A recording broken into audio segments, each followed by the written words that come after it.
Bienvenidas sean vuesas mercedes a la Ínsula Ilustrada. Como siempre, les queremos agradecer sus suscripciones, les queremos agradecer sus likes y también les pedimos que difundan los vídeos. Eso nos ayudará a seguir mejorando. La Ínsula Ilustrada. Hasta prácticamente bien entrado el primer cuarto del siglo XIX, la Iglesia fue la institución española sobre la que recayó la instrucción pública. Aunque su labor fue de vital importancia para paliar las altas tasas de analfabetismo, su función se limitó a una enseñanza básica de primeras letras y a la formación espiritual. Su mantenimiento dependía de la propia Iglesia, de los ayuntamientos o de los padres de los alumnos.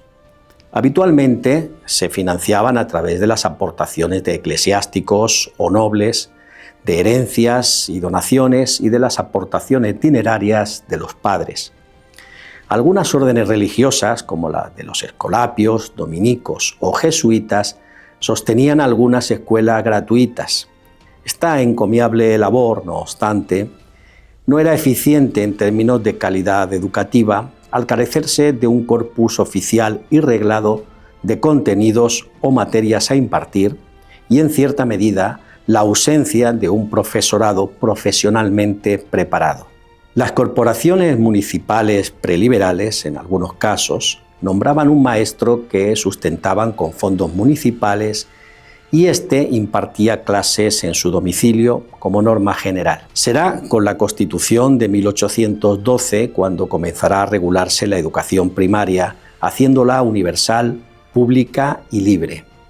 En la nueva sociedad que se pretende construir, la educación ocupa un lugar preponderante. Es preciso contar con ciudadanos libres y responsables, convenientemente instruidos, porque la educación se percibe como un medio de progreso de la sociedad y un elemento fundamental para el correcto funcionamiento del régimen liberal que pretende establecerse. Por el decreto de 23 de junio de 1813 recaía en los ayuntamientos la obligación del abono de los gastos de las escuelas primarias, letras de los llamados fondos del bien común, para hacer cumplir de este modo el artículo 366 de la Constitución doceañista. Toda esta incipiente legislación educativa quedó derogada en 1814 y no pudo aplicarse. Acabado el periodo absolutista, entre 1814 y 1820, trató de retomarse el proyecto de Manuel José Quintana, contemplado en el Reglamento General de Instrucción Pública de 1821, que sintetizaba la primera organización moderna de la educación. Pero la falta de recursos económicos y el nuevo golpe absolutista del rey Fernando VII en 1823 impidió que llegara a implementarse. Para paliar el déficit educativo, el gobierno absolutista publicó el Plan y Reglamento de Escuelas Primarias de Primeras Letras en 1825, que regulaba los establecimientos públicos de este nivel de enseñanza regentados en su mayoría por la Iglesia. Los proyectos educativos iniciados en las Cortes de Cádiz volverían a retomarse en 1834, una vez fallecido el rey Fernando y bajo la regencia de la reina María Cristina. En 1836 se publicaría el Plan General de Instrucción Pública impulsado por el duque de Rivas, donde se regulaban los 3 grados de la enseñanza y sus métodos, y los establecimientos públicos y privados. Este plan mantenía los principios básicos del reglamento de 1821, introducía la gratuidad de la enseñanza para los niños pobres y regulaba la creación de centros privados. El Estado, siguiendo un modelo centralizado, nombraba a los maestros, señalaba los contenidos y métodos de enseñanza, determinaba los libros de texto y controlaba el funcionamiento de las escuelas a través de las comisiones y de la inspección. Pero eran los ayuntamientos quienes tenían la obligación de mantener los edificios escolares y abonar el sueldo de los maestros. En 1838 vería la luz el Plan de Instrucción Primaria, conocido como Ley Someruelos. Esta ley establecía la creación de escuelas en poblaciones de más de 500 habitantes y seguía la estela, con ligeros ajustes, de los intentos legislativos liberales precedentes. Toda esta legislación en materia educativa se materializaría durante la década moderada, primero con el Plan General de Estudios de 1845, o Plan Pidal, para culminar con la primera Ley General de Educación en 1857, la Ley Moyano, cuyo articulado estuvo en vigor por espacio de más de 100 años.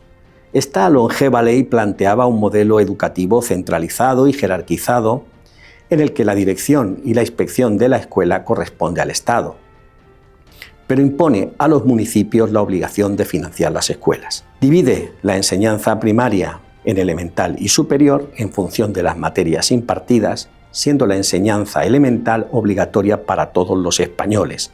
En todo pueblo de 500 habitantes habrá una escuela de niños y otra de niñas. La ley también regulaba la formación de los maestros. Estos debían contar con el título correspondiente y 20 años cumplidos para la enseñanza primaria. Para impartir clase en los parvularios bastaba con un certificado de aptitud y moralidad expedido por la Junta local. La norma establecía un sueldo para los maestros que oscilaba desde un mínimo de 2.500 reales al año para los docentes que impartieran clases en poblaciones de 500 a 1.000 almas, caso por ejemplo de Peal de Becerro, hasta los 9.000 reales anuales que cobraban en Madrid. El artículo número 192 de la ley permitía además el sueldo establecido que los docentes percibieran las retribuciones de los alumnos cuyos padres pudieran pagarlas. Aunque la ley contemplaba en su artículo 198 que el gobierno velaría porque a los maestros les llegara en tiempo y forma el pago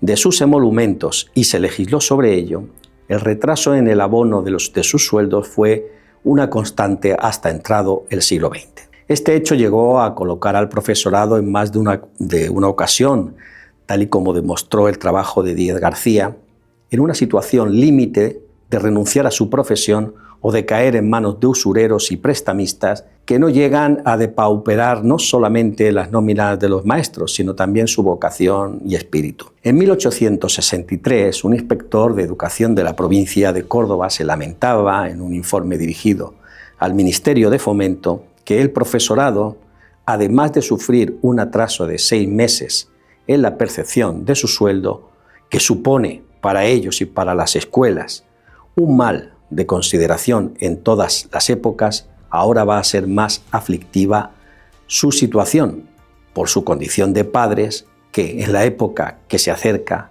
que era Navidad, no van a poder dar a sus hijos ni el pan cotidiano en una solemnidad de tanta grandeza y alegría. En consecuencia, suplica a vuestra excelencia se sirva dar las disposiciones convenientes para que salga el profesorado de la provincia de la triste situación en que se halla. La organización de la enseñanza se articulaba en torno a las juntas de instrucción pública, quienes se encargaban de los centros públicos de la provincia y eran responsables de su correcto funcionamiento. A nivel local, las encargadas serían las juntas locales de primera enseñanza, que nombraba la corporación municipal y estaban formadas normalmente por un presidente, el alcalde o corregidor, un secretario del ayuntamiento, un regidor, un sacerdote y varios vocales nombrados de entre ciudadanos de prestigio. Por lo que respecta concretamente a la mujer, su incorporación al sistema educativo fue un proceso algo más lento. La mencionada Ley Moyano recogía la escolarización de las niñas con carácter obligatorio, pero admitía una diferenciación curricular entre ambos sexos. Este hecho reflejaba, en palabras de Ballarín Domingo, la falta de convicción en la medida política adoptada, frente a la norma de obligado cumplimiento que acompaña todo lo referente a la educación de los chicos, permisiones y meras recomendaciones, acompaña a las disposiciones referidas a las chicas. Obligaba a que se crearan escuelas elementales completas de niños, pero permitía que las de niñas fueran incompletas. Esta situación terminó en 1901 con el Plan de Enseñanza Primaria de Romanones, quien la unificó para los infantes de ambos sexos. Al alborear el siglo XX, la instrucción pública había ido reduciendo los altos niveles de analfabetismo en toda la nación, incluida Andalucía. Esta, sin embargo, seguía presentando tasas demasiado altas con respecto a la media nacional, y entre sus provincias, Jaén era una de las peor paradas. En 1900 había en el antiguo Santo Reino 380.985 analfabetos de una población de 474.490 habitantes. Una de las medidas que tomaron los gobiernos de la Restauración para atajar esta lacra fue la Ley de 23 de junio de 1909, que ampliaba la obligatoriedad de la escolarización hasta los 12 años. Asimismo, la Real Orden de 8 de marzo de 1910 eliminó las trabas jurídicas existentes para que las mujeres pudieran matricularse en las escuelas de enseñanza oficial. Con ello quedaba totalmente abierta la universidad a las jóvenes españolas en igualdad con sus compañeros varones. Los años 20 contemplaron una importante mejora de los datos de alfabetización en términos generales. La dictadura primorriverista puso en marcha un ambicioso proyecto educativo que, asentado en unos pilares ideológicos nacionales y autoritarios, pretendía reducir drásticamente los niveles de analfabetismo aún existentes, creando miles de escuelas y aumentando significativamente el número de maestros. En este sentido, el Real Decreto de 23 de noviembre de 1923, apenas 2 meses después del golpe de Estado, facilitaba los primeros créditos a los municipios para la construcción de escuelas. Asimismo, el español sería considerado como la única lengua vehicular desde primaria y se modificaron los planes de estudio de la enseñanza secundaria para que todos los estudiantes fueran instruidos con los mismos preceptos académicos en cualquier parte del país. Con la reforma del ministro Callejo, la dictadura también permitió a nivel universitario que los centros católicos de Deusto y El Escorial pudiesen expedir títulos superiores. Al finalizar la década de los años 20, España había mejorado de manera significativa sus tasas de alfabetización. Sin embargo, seguían existiendo algunos puntos negros que Bello denunciaría sin descanso desde las páginas de El Sol tras sus viajes por la geografía española. Veamos algunas cifras al respecto. En 1910, Jaén tenía una tasa de analfabetos del 77%. La provincia recogía más del 10% de la población analfabeta de Andalucía. Dicho de otro modo, el 10,62% de los analfabetos andaluces eran de Jaén. 10 años después, la tasa de analfabetismo apenas se había reducido 2 puntos, al 75%, que representaba el 10,51% de los analfabetos andaluces. En 1930, la política educativa de la dictadura mostraba sus resultados. La tasa de analfabetos se había reducido, por lo que respectaba a la provincia de Jaén, hasta el 56,92%. Sin embargo, en los lugares más apartados de la provincia, entre ellos la Sierra de Segura, seguía habiendo tasas de analfabetismo extremo que superaban el 90%. Faltaban aún varias décadas para que España se viera libre casi por completo de la lacra del analfabetismo, pero eso es otra historia.